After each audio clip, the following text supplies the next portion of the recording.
Hello everyone, Assalamu Walaikum. How are you all? I hope you are well.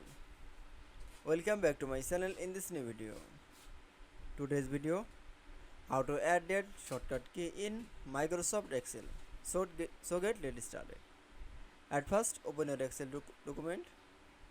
Firstly, show date is the click for the date menu option and keyboard press Alt is F I S.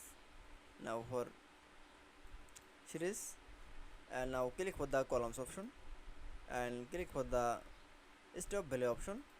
Now is monthly last day is 31 day 31 January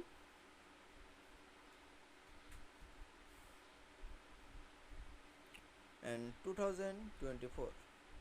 Now for OK, that's okay. Then I show the one month is January A to Z date in the show on to 31 day in January month. I hope to enjoy the video. Please like, comment, share and subscribe my channel. Thanks for watching.